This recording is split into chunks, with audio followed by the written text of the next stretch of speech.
Tonight, it is our pleasure and privilege to welcome Amir Tibon to Anshe Emet.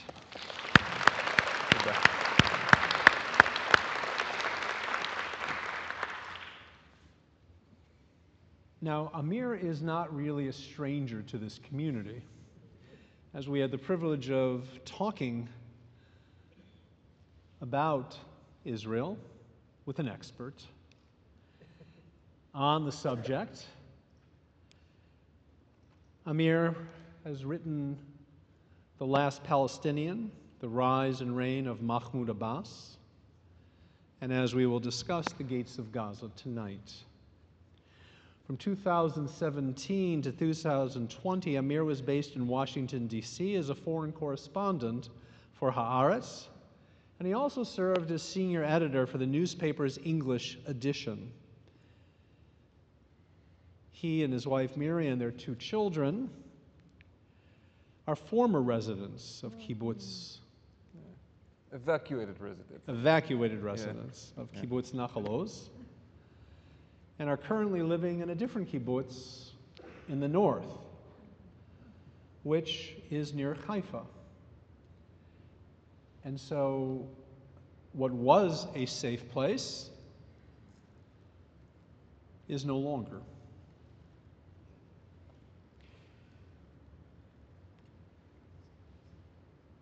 I want to thank you for what you've done for our community, because you have really enriched our knowledge of Israel and helped us understand the political atmosphere of the time. And those of us who follow you in Haaretz are really treated to your thinking. Thank you. This is actually the first time I've actually met Amir in person. Yeah, but I have to say, it felt like I was just, meeting a friend I had known for a while because of the interactions I've had with this community and the online courses, I guess you could call it, that we did on Israeli society and politics, and I see a lot of people nodding, so I know that these were people who were in my classes, and it's really exciting for me after all this, virtual connection to actually be here tonight and see everybody face to face, and thank you for the invitation and for the opportunity to be here. You are taller than I thought you would be. So before I didn't plan it that way. Before we turn to the book, I was wondering if you would share some of your observations about what took place in Amsterdam this past week. So obviously, it was anti-Semitism at the most raw and violent. And this is part of a broader problem. It was one incident, a rather large incident that involved dozens of perpetrators and many victims. And luckily, no one was killed, and those who were injured have all now been, sent back home to Israel. But this was a pre-planned attack, and we have to understand that it's part of a new reality of threats that we are going to have to live with for a while.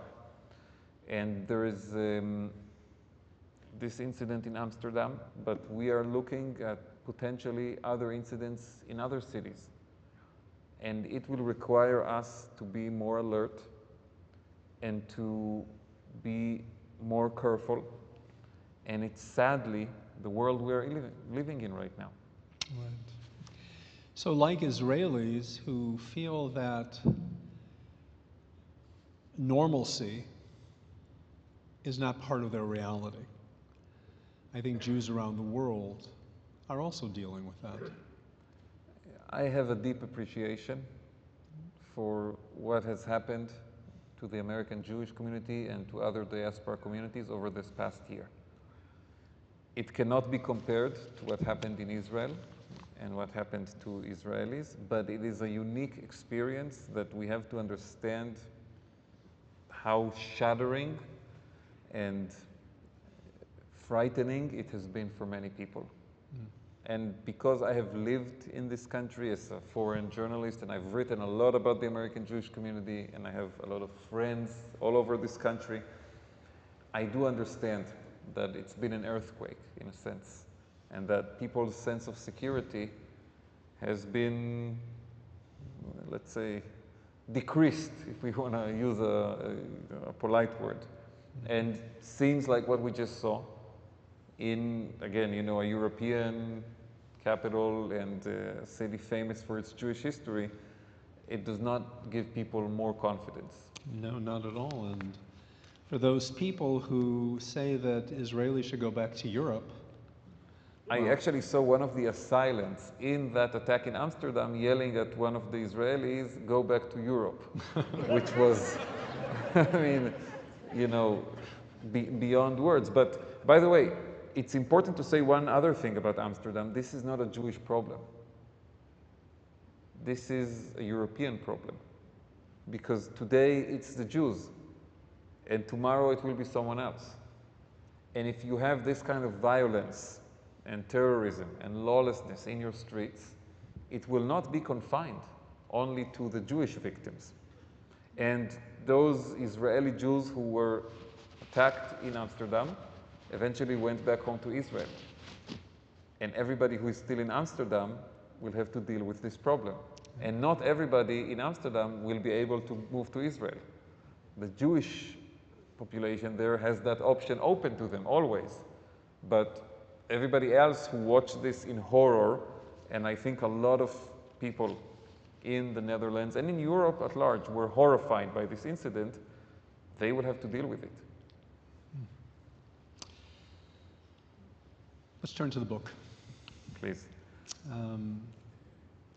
I remember our Zoom experience, and in the freezing winter in Chicago, we would see you sitting under a palm tree, sitting outside, and then you would, you know, look like Gan Eden, the Garden of Eden there, and we would always kind of, and you proudly talked about how lush this area was, and then you would point and say, you know, that's Gaza over there. Yeah. So reading this book was chilling, remembering that idyllic scene. I think, so I was doing these kinds of, you know, lessons about Israeli politics and history to different communities in the US. I think you guys were on Sunday morning, yes, Chicago time, which was Sunday afternoon in Israel. And I would be relegated by my wife to the porch of the house. Said, I've got the girls here, you're talking with these people in America, you're, you know, interrupting the routine, go outside.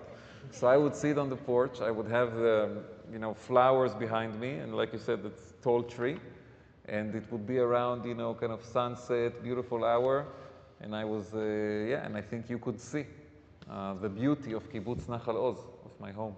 It is a beautiful place. What's interesting, what I was surprised by when I read the book, is that there was so much history. That it wasn't just the story of what happened on October 7th, but for those of us who read the book, and I really do recommend this to you, you're getting an entire history of that area of the country in a very, and it's a story that I'm not sure many of us really know well. So why was it so important to talk about the history? The reason I chose to write the book this way, which basically, it has two timelines that run in parallel. One timeline is the timeline of October 7th, which begins at 6:30 in the morning, when the first barrage of mortars falls on our neighborhood. And it continues until the end of that terrible day.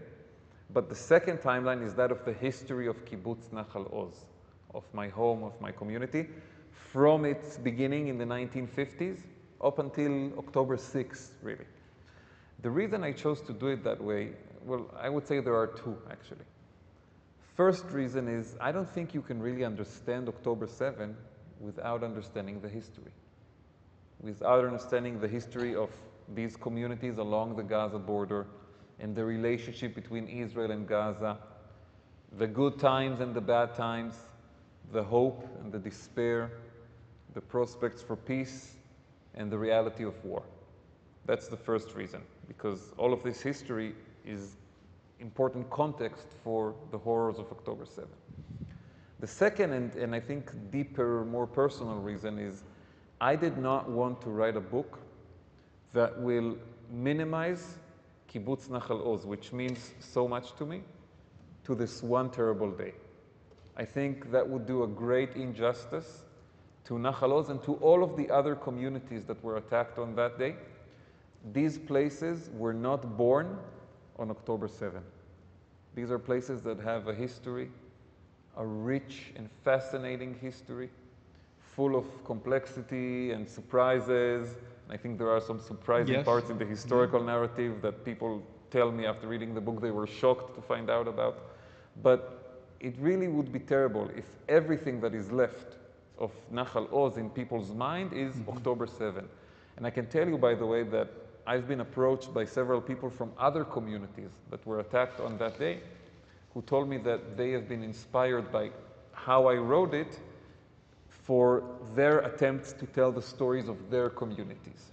Kfar Aza, Nir Oz, meaning that you combine the history of October 7 with the history of the place. Yeah. And since I wrote this in English, this is a book I wrote in English and later translated myself into Hebrew, my aim was to tell the world what happened.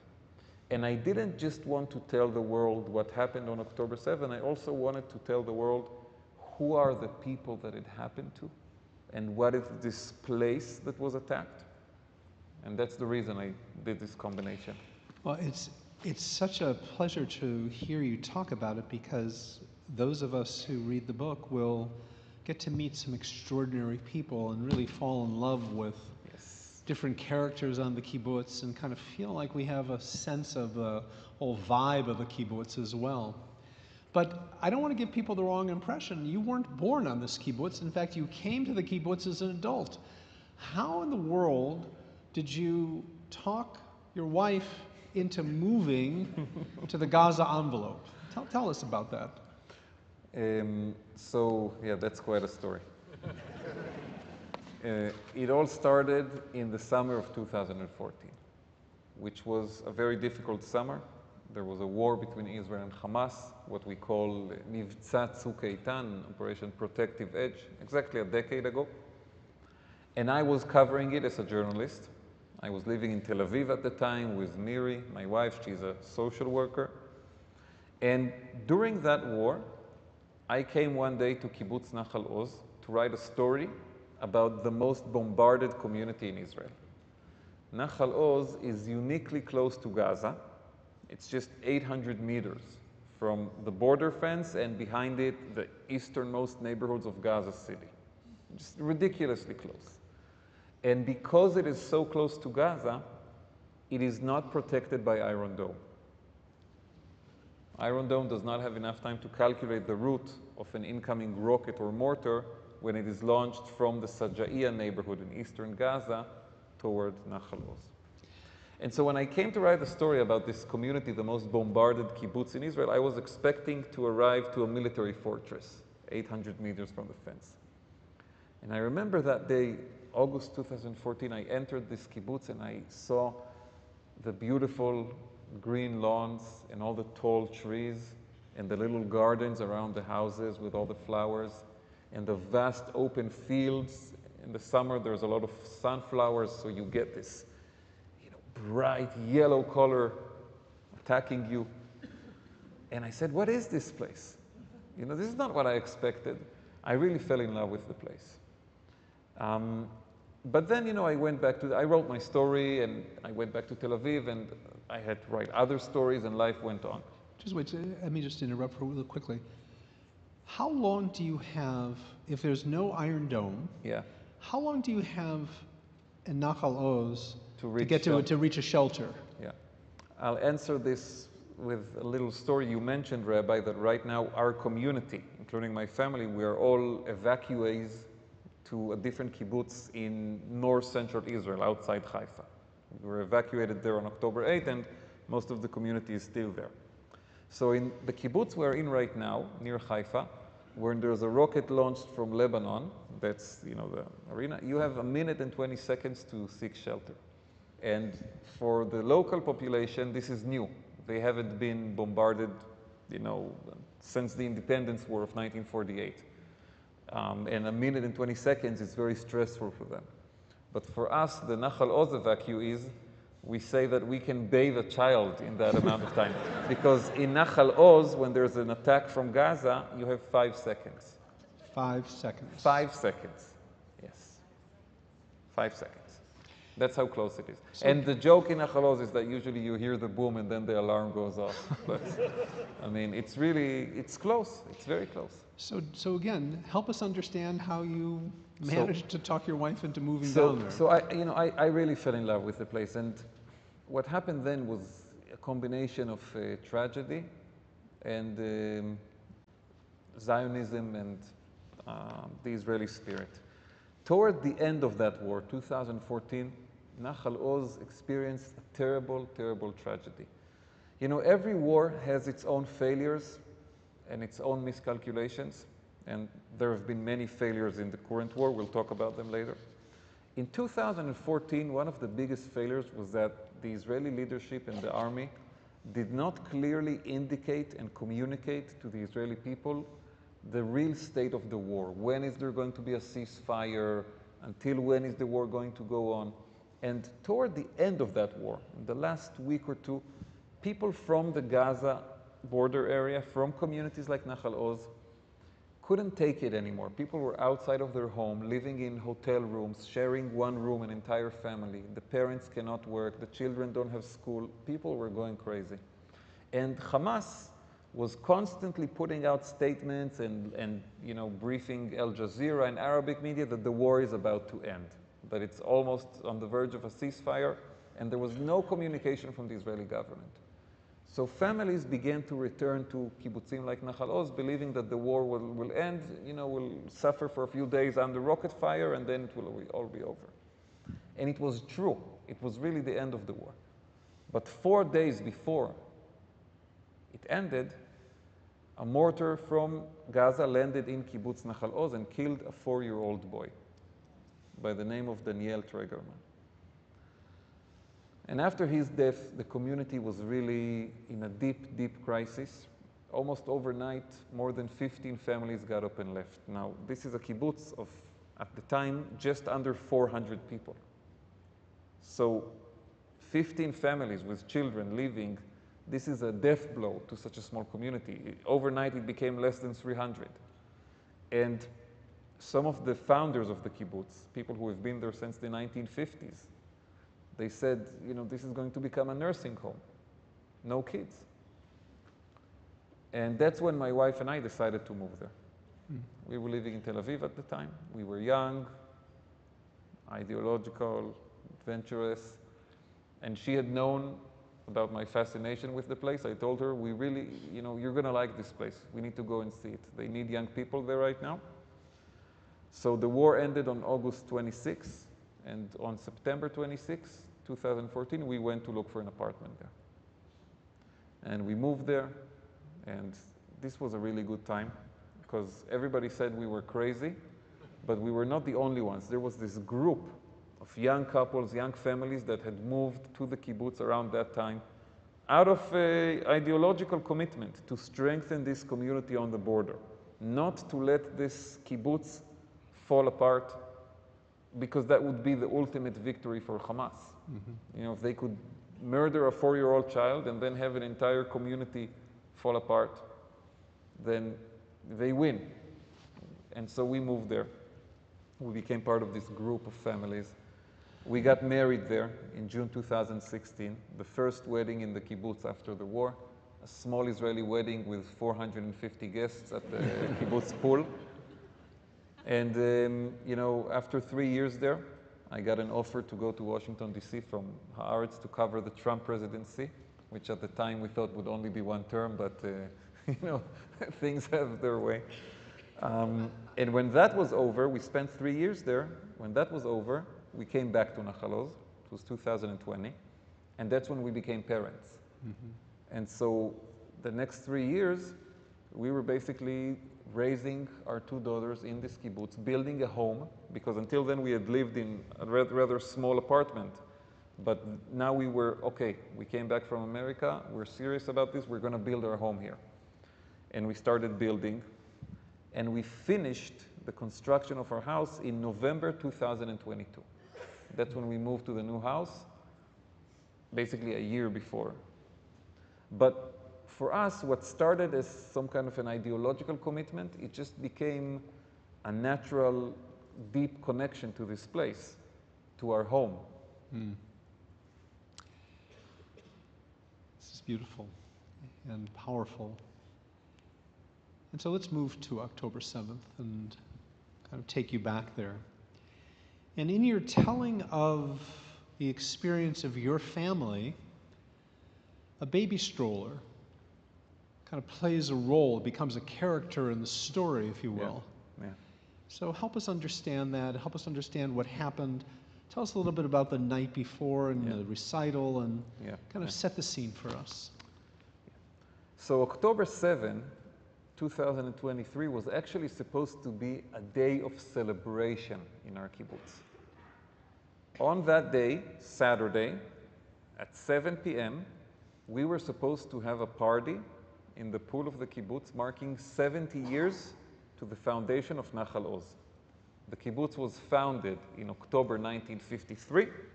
So on October 7, 2023, we were going to celebrate 70 years. It was supposed to be a huge party. All the residents of the kibbutz, 450, which is important because if you remember when we had moved there, it was under 300. But over that decade, a lot of young families arrived, a lot of children were born. The kibbutz grew to 450, and it was a really optimistic time. We felt like we were on the rise, we were growing, everything was great. And on Friday night, October 6th, there was a general rehearsal for that party. And we had to go because our older daughter, Galia, 3.5 years old at the time, was supposed to go and dance on the stage with her friends from kindergarten. So we went to the general rehearsal, and she actually got on the stage with her friends, and they were supposed to do 2 songs. These like classic Israeli folk songs for children. The first song, she was perfect.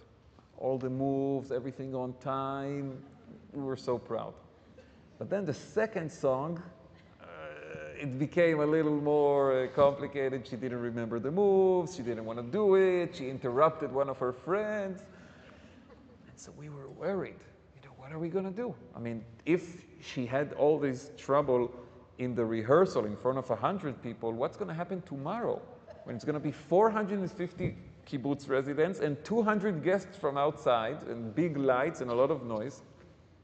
So we made a plan for Saturday morning. We said, okay, I will take Carmel, our younger daughter. She was just under 2 years old. I will take her to the playground, and Miri will stay at home with Galia and work with her on the dance, like our Catholic friends say, until there is white smoke, okay? Till everything is ready, and she can do it 1 hour, 2 hours, 3 hours, whatever it takes. And this was our plan for Saturday morning. But then at 6:30 in the morning, we woke up from a very heavy barrage of mortars falling on our neighborhood. Now, what we did, we immediately ran to the safe room, the mamad, if you have relatives in Israel. This is a room that exists in every house in southern Israel. It's built of thick concrete, which is supposed to withstand direct hits by rockets or mortars. And in border communities like Nachal Oz, that room is where you put the children to sleep at night. Because then if there's an alarm in the middle of the night or at 6:30 in the morning, the parents run to the children and not the other way around. So our girls are sleeping in their safe room. They don't wake up from the explosions and the sirens. Our girls, having been born and raised in Nachal Oz, are sadly used to this reality. So they don't wake up from the explosions. They keep sleeping in their beds. We run to their bedroom. We shut the heavy door. We cover the window with a metal plate for these kinds of emergencies, and we are completely calm. Okay, another round of fighting between Israel and Hamas has begun. This is what we understand. Our first reaction after we kind of like get our breath, so there's not going to be a party tonight. I mean, that's what that's what we were busy with. And these events of fighting between Israel and Hamas until October 7, which I'll talk about in a second, they had a very, very clear routine that always copied itself. You know, one side begins, either Israel kills some senior Hamas terrorist or Hamas begins launching rockets at Israel, and then, you know, there's this back and forth, and we evacuate ourselves from the kibbutz, all the families with the children. This is a lesson from 2014. All the families with children, you know, once there is a 5-minute break, put the kids in the car and drive away. And you stay out of your home for a week, maybe 2 weeks, and then at some point there's a ceasefire mediated by Qatar and Egypt, and the prime minister goes on television and says, yeah, we hit them so hard this time, they're never going to try us again, they learned their lesson, they are deterred, and half a year later it starts again. So this is what we were expecting. We were completely calm. Basically, we started packing in the dark until there will be this moment that we can get out. But on that morning, the moment never arrived. It was an endless barrage of mortars, and it began to slowly wind down, and that's when we started hearing the gunfire. And this is something that's important to understand. Kibbutz Nachal Oz has existed on the border with Gaza since 1953, 70 years. And there were always people on the other side who wanted to kill the residents of Nachal Oz. And they tried in various ways. They fired mortars from the 1950s already, and there were ambushes in the fields, and landmines, and hand grenades. I write about all that in the book. But for 70 years, you never had an armed terrorist from Gaza enter the kibbutz and start slaughtering people inside. Never. Not for a lack of wanting, not for a lack of trying. But on that morning, when we began to hear gunfire inside the kibbutz, we said, wait a second, this is different. This is not the usual, you know, back and forth with Hamas that we have grown accustomed to. And by 7:50, all the electricity in the kibbutz is down.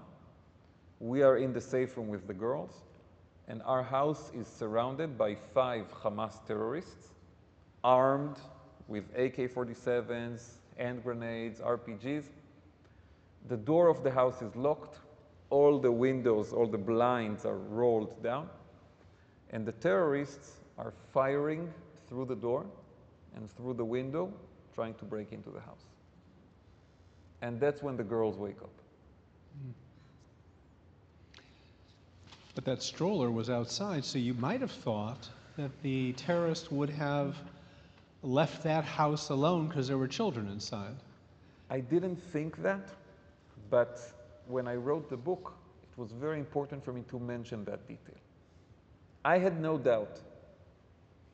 We know who our neighbors are, okay?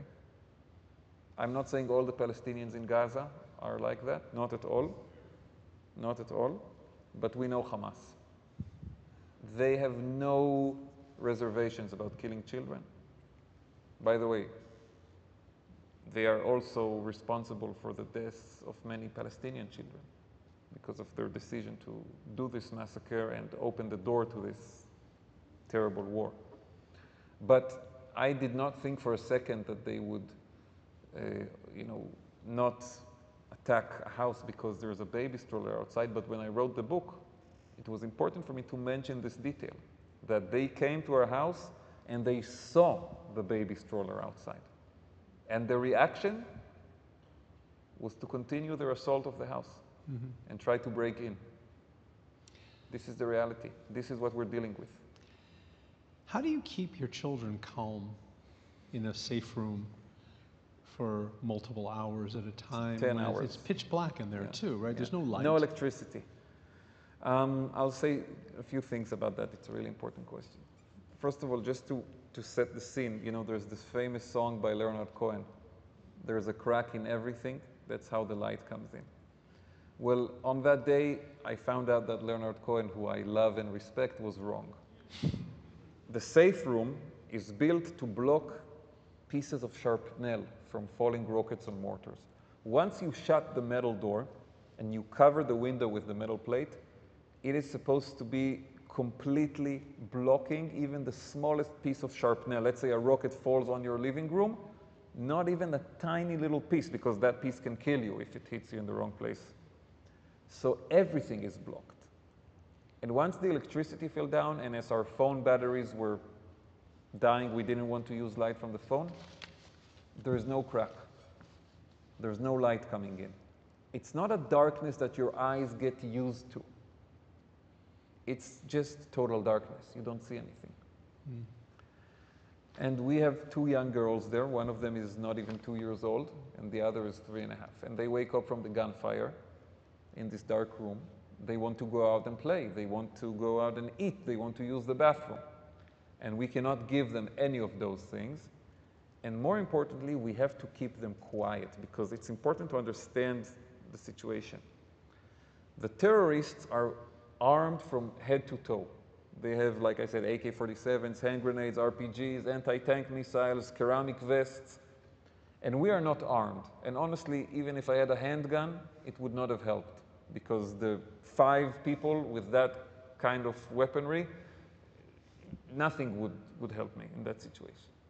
So let's say if this, we're now putting it on a scorecard, 1-0 to the terrorists, okay. We cannot see the terrorists, and they cannot see us, because we're in this dark room. They are trying to break into the house. Nobody can see the other. So let's say that's a draw. We can hear the terrorists very well. We can hear their gunfire, and we can hear their shouting in Arabic, and I understand Arabic, so I know what they're saying. And as long as we are quiet, they cannot hear us. 1-0 for us. We have to keep this only advantage that we have. If they don't hear us, maybe they don't know there's a family inside, maybe they don't understand where the family is, maybe they get tired of looking. Quiet. Let's keep our advantage. But we had to communicate it to the girls. And the way we did it, and this is something my wife and I have believed all the years that we lived in Nachal Oz, the children don't care what the adults say. They only care what the adults do. So if you tell your children, oh, it's okay, but you are actually acting and behaving in a way that shows stress and tension and fear, the children will pick up on it immediately. I mean, children, you know, they see through, excuse my language, they see through the bullshit, okay? You know, I don't want to, but that's the reality of it.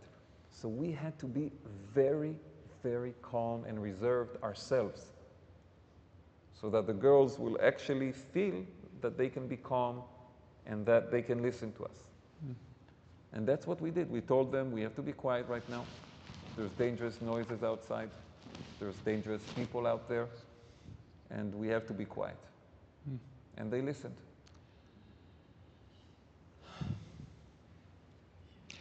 And meanwhile, your parents are doing what a lot of people in Tel Aviv do on Shabbat morning. They went to the beach. It's a religious thing. It's a religious thing. In Tel Aviv, it's a religious thing. They're very orthodox on that. Yes, in that piece, absolutely. I take it. Yeah. So you called your father. My parents live in Tel Aviv. They are 62 years old. My father, Noam, is a retired general in the IDF. He had served until 2014. Right around the time we moved to Nachal Oz, that was when he ended his 35-year career in the IDF. My mother, Gali, is a historian. She writes about the Holocaust, and she's a former high school principal. And I have one young brother, Uri. He's a combat doctor in the IDF. And so on that morning, while they were in Tel Aviv, in the beach, and the rocket alarms began in Tel Aviv, of course, what they did is they continued to swim. Because, you know, they said, Iron Dome will intercept it anyway, and nobody's going to ruin our, you know, morning swim. But at some point, they began to worry for us in Nachal Oz, and for my brother. They thought he'd been sent to the south because something is starting, and maybe he needs help with, they have a 1-year-old. My brother and his wife. So they got out of the water to start talking to us. And that's when I, informed them what was going on. I said, listen, this is not a regular situation. We have terrorists surrounding the house, trying to break in, firing in our living room. Now, my father, his first response was to try to call people in the army. He had served for so many years. He knows everybody in the senior command, the chief of staff, the head of the Southern Command, the head of the Gaza border area, and he started calling them. And nobody answered. Nobody picked up the phone. So he started texting them, terrorists in Nachal Oz. Nobody answers. At some point, the chief of staff wrote him back around 7:30, we know. And that's when my parents decided that they're coming to Nachal Oz by themselves, not waiting. So they just get in their car and they go. So from Tel Aviv to Nachal Oz, just so you understand what a ridiculously small country Israel is, on a Saturday morning with no traffic, it would take you 1 hour and 10 minutes. I mean, that's like driving from here to Milwaukee, basically, okay? Probably even less. And they've done that drive so many times. My parents were always very proud of our decision to move to Nachal Oz and of our decision to return there after finishing our stint in the United States. They would come every week to be with their granddaughters. They were very well known in the kibbutz. And so they said, okay, something really bad is happening. There's terrorists inside the kibbutz. This has never happened before. Nobody in the army is answering. Let's just go there. I think they had a bad feeling. They couldn't fully understand what was happening, but they had a very bad feeling. So my father has a pistol at home, took it with him, and my mom, very smartly, she said, you need someone to drive, because you need two hands, one for the phone, to try to talk to people, text with people, and one for the gun, for the pistol. She said, let me drive the car. And by shortly after 7:30, they were in the car going south. And so they're on their way down there, and they meet Bar and Lior. Yeah. So talk about that. Quite a story. So because my parents were not watching television like most Israelis, they had no idea what was happening. They did not see all the pictures from Sderot that you probably have seen of the white SUVs with the terrorists in the streets. They didn't hear about the music festival. They had no idea. They're driving crazy. They're the only car on the road, basically. And at the entrance to Sderot, they meet the war. There's two police cars blocking the road. Policemen are catching, firing positions behind the car, like in a movie. And there's some SUV down the road with terrorists firing back at the policemen. And my parents see all of this, they don't believe it, but they have to stop at the side of the road. They can't keep going. And they begin to think, what are we going to do? We're going to, try to go around, we drive through the fields. They're really worried for us. We are in our house, surrounded by terrorists. And suddenly, while they are over there, thinking what to do, a couple about our age jumps out of this, bushes next to the road, wearing party clothes. And they run into the middle of the road where the gunfire is raging. And my parents look at this and, they say, who are these people? Why are they dressed like this? It's not somebody who ran in pajamas from their home in a kibbutz. They're dressed for a party. What are they doing here? So they kind of signal them, come here, and this couple, Bar and Lior, they get into my parents' car. And they tell my parents the most unbelievable story you have ever heard. They say we were at a festival in the woods, music festival. Rockets began falling. People got in their cars and tried to drive away. The terrorists put ambushes and checkpoints along the road. Everybody died. All of their friends, all of our friends were killed. We managed to escape from our car. We hid in the bushes next to the road, and then you guys came. And that's when my parents have, for the first but not last time of that day, a moral dilemma. Because what they want to do is drive straight to Nachal Oz, bypass the police, go through the fields, whatever. But this couple, they're about our age, they have two young kids at home with the grandparents, and they have not signed up to this rescue mission. They were just trying to save themselves and bumped into my parents. What do you do with them? I mean, you can't just take them with you to Nahal Oz. It's very dangerous. But you can't leave them there either because it's a kill zone. So what they do is they put them in the car, they turn around and they drive 15 minutes north to Ashkelon. And they leave them in the entrance to Ashkelon. And on the way, they interrogate them to get more information, and they just don't believe what they're hearing about how many terrorists, what kind of guns, how many soldiers did they see? 0. Unbelievable things. And by the end of their little conversation with Bar and Lior, they emerge incredibly concerned. They understand that the entire border region is under attack and that the systems of Israel are collapsing.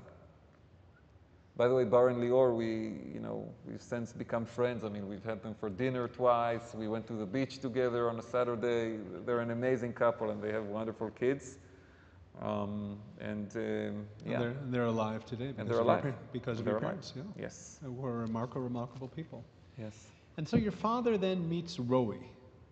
This is, there are a lot of things that happen in between, but at some point, basically what happens is my parents decide to split. And my father goes toward the kibbutz. My mother stays in a bomb shelter on the road. And my father finds himself basically at the scene of an ongoing battle on the road to Nahal Oz. There's a small team there from a unit called Maglan, which is a special unit of the Israeli military. 5 heroes who were the first military force that tried to arrive to Nahal Oz on that day. And they were ambushed by Hamas. They fought a very difficult battle. Out of the 5 people in that jeep of Maglan, 3 died and 2 were injured. And there's a second force that arrives there of paratroopers. They are led by an officer named Roi. And I want to say something about these young officers. It's a bit prolonging, but it's really important for me. You know, this 5-man team from Maglan, led by a young officer called Chen Buchris and another young officer called Iftach Yavetz, both of them in their 20s.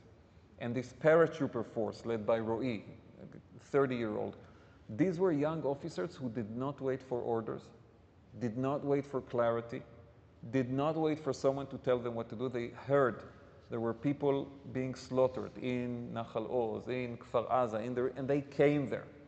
And unfortunately, on that day, a lot of the big commanders and the big shots in the government waited, and they were shocked and could not get into action mode. And these young officers saved Israel, but at a terrible price. And so Roi, the commander of this paratrooper force, they joined the fight that the 5 heroes from Maglan had already began with that ambush of Hamas. And my father joins them like a regular soldier, 62-year-old. He realizes that his pistol is ridiculous in this kind of battle. And he takes the M16 of Chen Buchris, the dead Maglan commander, and his helmet. And by the time they finish off the Hamas ambush, Roi, this paratrooper officer, he approaches my father and he recognizes him for the first time. He didn't understand who this guy is. He recognizes this former general. And this is the second time that there's a moral dilemma. Because one of Roi's soldiers, a young guy named Yedidia, was hit in the stomach by the terrorists. He got a bullet in the stomach. And he's lying there on the road, and he's going to die. And there are 2 other wounded from Maglan, who are not as severely wounded, but they're in a kind of situation where if you take them on time to the hospital, they keep their legs. If you wait too long, they could lose a leg or 2. This is what we're talking about. And he approaches my father and he says, there is one wounded terrorist from the ambush who ran away. I want to chase him with my men. And my father says, okay, great, go ahead. He says, and I need you to take the wounded guys. Now again, my father went on a mission to arrive to Nahal Oz, to his family. And by this point of the day, it's after 12:30 p.m. We have been in the safe room surround, the whole kibbutz is full of terrorists since 7 in the morning. No army is coming. There's a small team of defenders inside the kibbutz. I write about them. The 5th chapter of the book is all about this little team that fought in the morning hours in Nachal Oz. Amazing heroes, but they are outnumbered, outgunned, and my father knows that the situation is dire. But this paratrooper, Yedidia, one of Roi's men, he's just going to die on the road if he's not evacuated. So he says, okay, put them on my car. And they take the 3 wounded guys, they put him in his car, and he drives back to my mother. She's waiting at a bomb shelter in front of Kibbutz Mefalsim. That's like 10 minutes northeast of Nachal Oz. My father approaches and tells her to get out. And he tells her there are 3 wounded guys in the back of the car. One of them is going to die. You have to take them to the hospital. So my mom, together with a military medic who was nearby and saw the situation and joined her, takes the wounded guys to the hospital. And Yedidia, the guy with the bullet in the stomach, this is an interesting story, he asks her, how long to the hospital? She said 20 minutes. He said, I'm not going to make it. And then they saw an ambulance on the road. So she blocked the ambulance. And they, waved and signaled, and the ambulance realized something is up. They stopped, and they took him, and they gave him life-saving treatment. And he went through a very difficult recovery, but while he was in recovery, 2 floors above him in the hospital, his wife gave birth to a baby daughter. And we visited them since, and he's now in Lebanon. He's recovered, and he's now in Lebanon. Just on this one little story, you could make a movie, honestly. Yeah, that's true. But then the issue was my father didn't have a car anymore because my mom took the wounded soldiers with the car. And then he got a ride from a friend, and I'm not going to tell that. You're going to have to read the book for that part. But he made it eventually. Spoiler alert, yeah.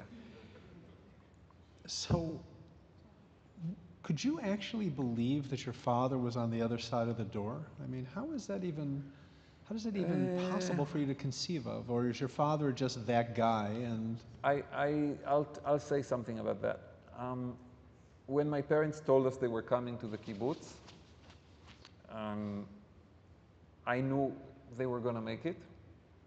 I had one fear, which was an anti-tank missile, because they were driving in a Jeep, and some of the roads, as you get close to Nachal Oz, are exposed to Gaza, and you can be hit by an anti-tank missile.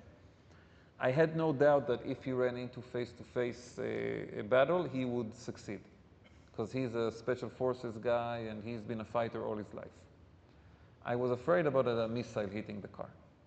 But honestly, we didn't have anything else to cling to at that point. So yes, we tried to keep up the hope. And there's something there also as a parent.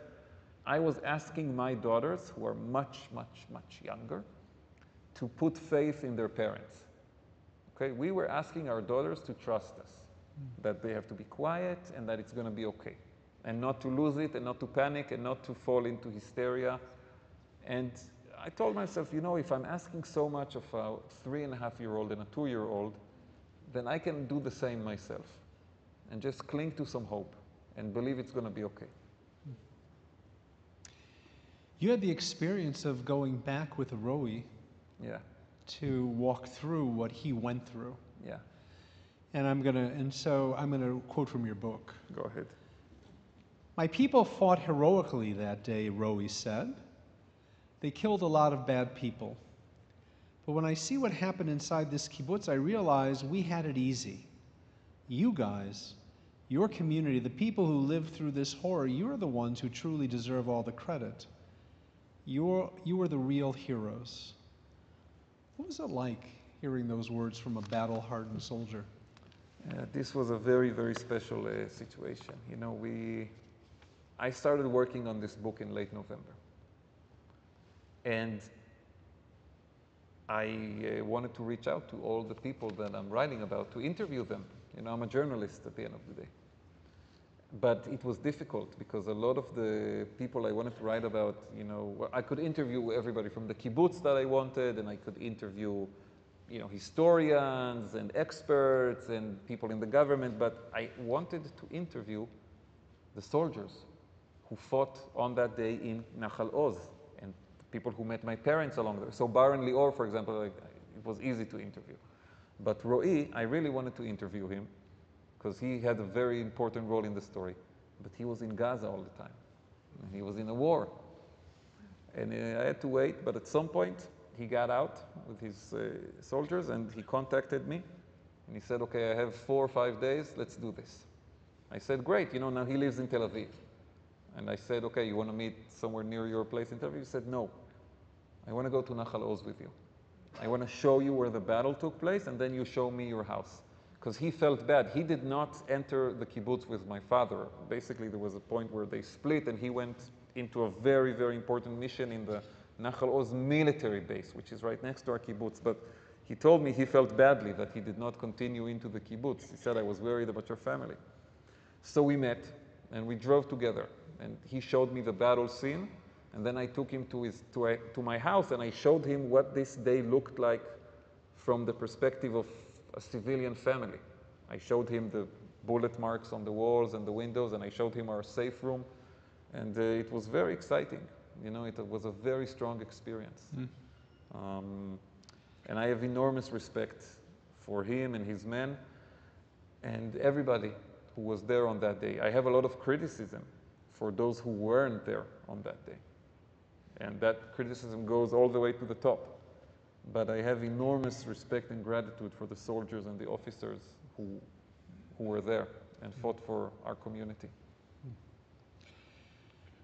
So President Biden came to Israel 10 days after October 7th. 10 days after. Yeah. And you were one of the people, along with your father, that were invited to meet him. Yes. So you had a moment to speak with the president. 10 seconds. Okay. So what? It takes me 10 seconds to clear my throat. So I know. So I mean, I can't even think about what that means. But so what did you say to the president in those 10 seconds? So after October 7, and we left the kibbutz at 11 at night, and I put out a tweet describing what had happened to us, and it washed all over the internet. It had millions of views, and the story became famous. And then when the president came here, came to Israel, the American embassy in Israel invited 12 people who were impacted by October 7 to come and meet him. And we were included in that group of 12. And it was a very interesting experience. The president came. By the way, I give him enormous credit for coming. The only American president to visit Israel during an active war. No other president has done that. To land in Tel Aviv under rocket fire. There was daily rocket fire at Tel Aviv when he arrived.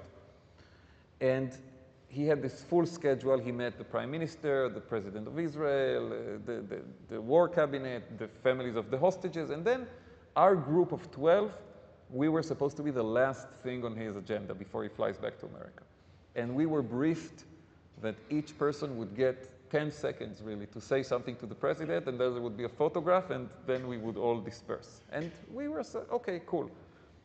And then he came into the room, very late, and he started walking around and shaking people's hands. And of course, he devoted 3 minutes to every person, because that's just Joe Biden, And you had people with very, very difficult stories in that group. You had people who had lost children, people who had terrorists threaten them at gunpoint in their kitchen.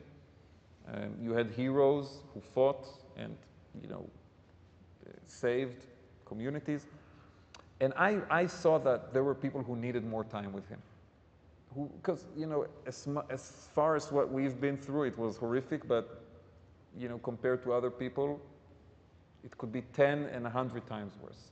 And I only had one thing on my mind. I wanted the president to take immediate action on the issue of the hostages.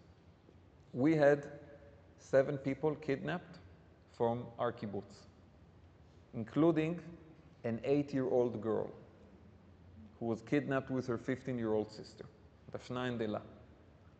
Dafna, the older sister, was our babysitter. I just didn't think they were going to survive there. So I just wanted to give him one sentence about the hostages, and that's it. No need to blabber, no need to tell the story. I don't need his attention, I need his action. So it was my turn. I said, Mr. President, your friend John McCain survived 5 years in the Vietnamese prison. But the 8-year-old girl from my kibbutz will not survive even 5 weeks.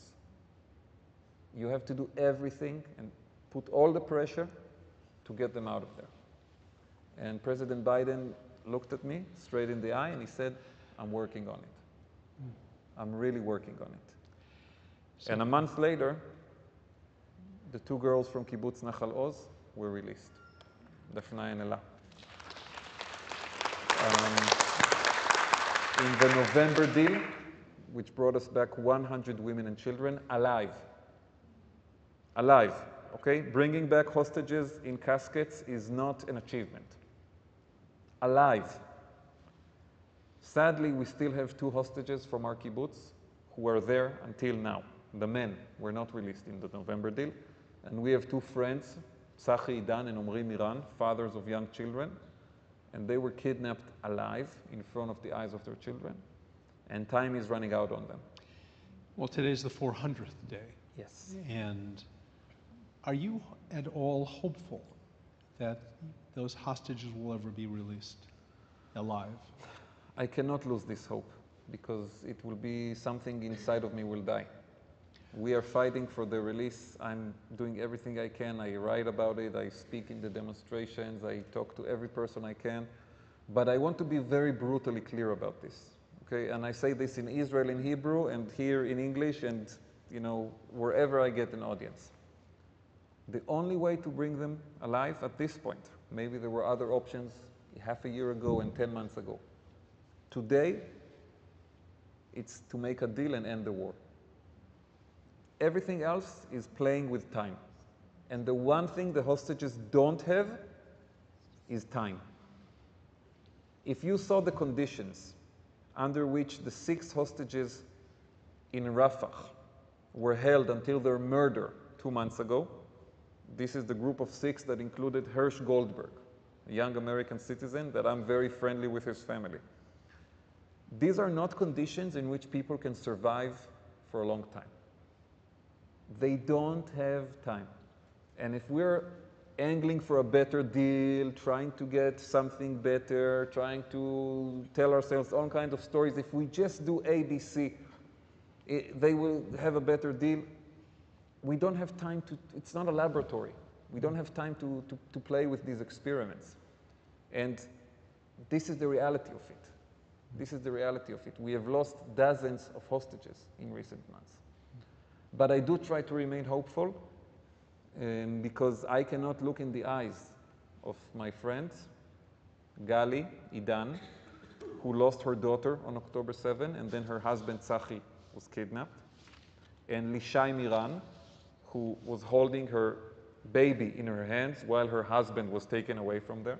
I cannot look in their eyes and tell them, I have lost hope. I can't. So I keep fighting. And I'm telling uncomfortable truth. Everybody who says, oh, just push a little further, we get a better deal, is gambling on the lives of the hostages. This is what we've been doing, basically. You've been very critical of the Prime Minister, well before the attack, actually. So what are your thoughts about his announcement on Monday regarding Defense Minister Gallant? Yoav Gallant, the defense minister, should have been fired, or actually should have resigned, together with everybody in the government, starting with Netanyahu. All of them need to go. Netanyahu, Gallant, the chief of staff, the head of the Southern Command, all the ministers in the government, or at least all the ministers who were part of the security cabinet, because all of them were part of the policies in the year before October 7, and those policies failed, okay? All of them, all of them. So the idea that Netanyahu can fire Gallant, and then Netanyahu is like a hero to his supporters, and Gallant becomes a hero to Netanyahu's opponents, it shows you what a terrible situation we are in. Both of them are not heroes. Both of them failed spectacularly. The problem is Netanyahu refuses to accept everything I just said. He thinks he is the victim of October 7. It's something that happened to him. And in the year that has passed since October 7, he has not met with a single community that was attacked on that day. The only community he met is a community called Shlomit. This is a religious community that was not directly attacked on October 7. They have a very heroic story. Their local security team went to fight in a nearby community that was attacked. And I think 3 members of the security team were killed in battle. And I have enormous respect for them. And I'm happy that the Prime Minister met with that community because I really respect them. But he has not met the community of Nahal Oz, Kfar Aza, Be'eri, Nir Oz, all of these places, Kisufim, he didn't meet with anybody. So this is not leadership. He likes to compare himself to Churchill. We all know the pictures of Churchill during the Blitz on London, walking from place to place, looking at the damages, meeting the people who had their homes destroyed. And I think the decision to fire Gallant, it was a political decision, not a professional decision. Because if it is professional, then both of them have to go. But it's political, it's not professional. Professionally, they all have to go, and we need to have a different leadership. But politically, you can say this guy is good, this guy is bad, and we start fighting each other. One of the threads that runs through your book is the story of Roy Rothberg. Yes. So at the beginning of the book, you tell the story of this heroic figure who is murdered as a wedding is about to take place on his horse, and it's a very powerful story that it's just... Israeli mythology, but a real story. But a real story. Yes. And Moshe Dayan, who was instrumental in having the kibbutz built and encouraging people to go, comes that day. Yeah. And he was at the wedding. He was there to be at the wedding. It was actually a couple of weddings. 4 weddings. It's 4 weddings, of right. all times, yeah. And so he finds himself now making a speech. It's a levaya. It's a funeral, and he's going to give a memorial speech. And it's a remarkably powerful speech about Roe, but he writes in this speech, and because you go back to it later, he says, "It was not among the Arabs in Gaza, but in our own midst that we must seek Roe's blood. How did we shut our eyes and refuse to look squarely at our fate and see, in all its brutality, the destiny of our generation? Have we forgotten that this group of young people dwelling in Nahal Oz is bearing the heavy gates of Gaza on its shoulders?"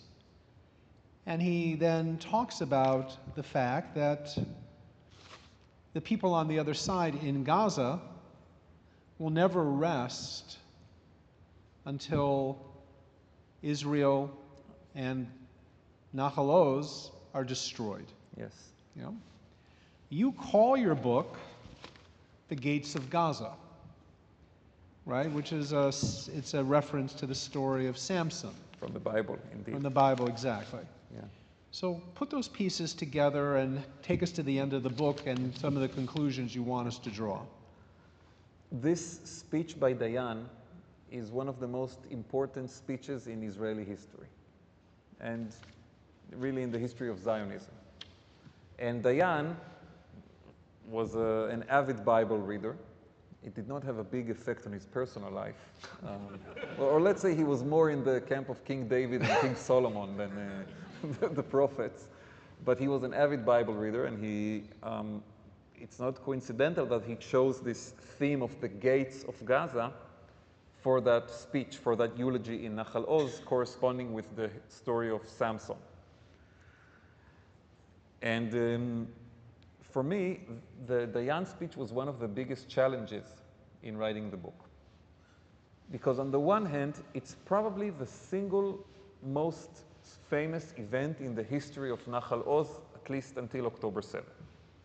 And it is the one event most affiliated with the kibbutz in people's knowledge and in Israeli history. So I could not ignore the speech, right? You cannot write a book about Nachal Oz and not write about the Dayan speech.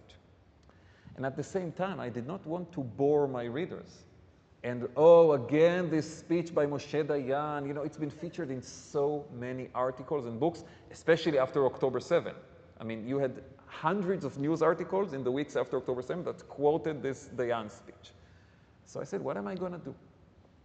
And then the solution I found was to write about the speech through the eyes of the young people who stood there that day in the cemetery and heard it. The young founders of Nachal Oz, who are still with us, some of them, and they're still young, just happen to be 89 or 90 years old, but they're young at heart, it matters more. And I interviewed the two of those founders who were there. And what I discovered was that they didn't like the Dayan speech at all, because it was very dark and pessimistic. Dayan basically told those young people, this is 1956, 3 years after they founded the kibbutz, they are all 21, maybe 22-year-old. And he comes there, this admired general, a day after their friend had been killed, and he basically tells them, this is how it's going to be, forever.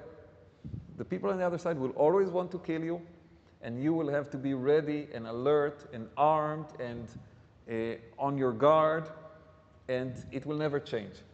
And he even goes to the lengths of almost justifying the killers. There's a paragraph in the beginning of the speech where he basically says, what do we want from these Arabs in Gaza? We took away their lands, we took away their homes. He's referring to 1948. We sent them to these refugee camps in Gaza. They're sitting there and they're watching us building homes and building new communities on the lands that used to be their own. Of course they want revenge. And they're always going to want revenge, so we have to be ready for battle all the time. This is the most dark and depressing speech in the world, right? And he's telling it to them, basically telling them, you know, this is how it's going to be. And these young people, they did not want that to be the reality. They wanted to have some kind of hope for peace in the future. They said, okay, we came to live here, we built our home here, we are holding the border, we are protecting the border, we understand there's bad people on the other side, you know, they just had a friend killed the day before, but we still want to hope that even if it takes 20 or 30 years, there will be peace at the end of the road. And Dayan tells them, no, this is the destiny of your generation, sorry. And in a way, I think that debate has defined so much of Israel in the 68 years since he gave that speech. And it's still ongoing. So what gives you hope? First of all, I have to say, it's been a difficult year to have hope. You know, on that day, just in our kibbutz, we lost 15 people, 1-5. This is in a community of 450. 3.5% of the community was murdered in one day. 7 people were kidnapped, and while we got back 5 of them alive, we still have 2 friends in the hands of Hamas. It's hard. It's hard to have hope. But I do find hope in several things. First of all, I find hope in the fact that we did get back 5 people, and each one of them is a miracle to me. A miracle. That we got Ella and Daphna, the 2 young girls, it's a miracle. And that we got Judith and Natalie, who are, by the way, from Illinois, the 2 American hostages who came to visit their mother, grandmother in Kibbutz Nachal Oz and were kidnapped into Gaza, and they came back alive. It's a miracle to me. And it gives me hope that we should fight to bring back the others. I find hope in the community. It's been a very tough year, living outside of home and being in, you know, a situation where for half a year we basically lived every family in a room, a little room per family. And we stuck together, we survived it. We are now rebuilding the kibbutz, rebuilding the homes, fixing the damages, preparing it for the day we can return. And this gives me hope. And I have to say, another thing that gives me hope is to be here and to see how many people outside of Israel care about this story and are coming on a Sunday evening to listen and to learn about it, and will then share it, and that it will not be forgotten. This also gives me hope. And the one thing that gives me hope above anything is my daughters, my two daughters. To see them playing with their friends from Nachal Oz and their new friends in the kibbutz that's hosting us right now, and to see them happy, this gives me hope more than anything in the world. And it gives me a reason to keep fighting, because I promised them we will rebuild our home and we will rebuild our country, and we will make both of them better. I promised them. So we have to do it. Is this a picture of your kitchen? No. No. This picture is a picture from the home of a very dear woman, Varda Goldstein, a neighbor. And it's really interesting how it came to the cover of the book. Little Brown and Company, which is the publisher of this book, they have a cover designer. And they said she'll be in touch with you as I was writing the book. Everything happened very fast. This book was written in half a year. I started working on it in end of November, and I finished at the end of May, because we wanted to publish before October 7. And she contacted me and she said, I went over 1,000 pictures from October 7. And I think this one is the most fitting for your book, because your book tells a story about a home. I told her it's an incredibly powerful image, but I have, okay, she bought the rights from the photographer. That's the easy part. But I told her, this is somebody's kitchen. I need to find the person that this kitchen belongs to get their approval that this is going to be on a book that will be sold in thousands of copies all over the world. And I did a research, and I found out that it was Varda Goldstein's kitchen. Varda is a woman in her 60s. Her son and granddaughter were murdered on October 7. And her daughter-in-law and 3 other grandchildren were kidnapped into Gaza and returned alive in the November deal. And I contacted her, I told her what I was writing, and she gave her blessing, and she was the first person who got a copy of the book when it was published. I went, I gave it to her, and she's been walking around the streets of Tel Aviv since they've been evacuated to Tel Aviv. She's showing people the Hebrew edition of the book, so you see, this is my kitchen. She's really an inspiring woman.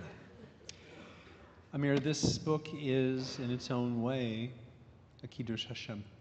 It's beautiful how you have brought a community to life, and the love that you and Miri felt for Nachal Oz is infectious, and now people around the world will also fall in love with the kibbutz, understand its history, and appreciate why it is so very important that people return to that kibbutz and the Gaza envelope remain alive, flourishing, and strong.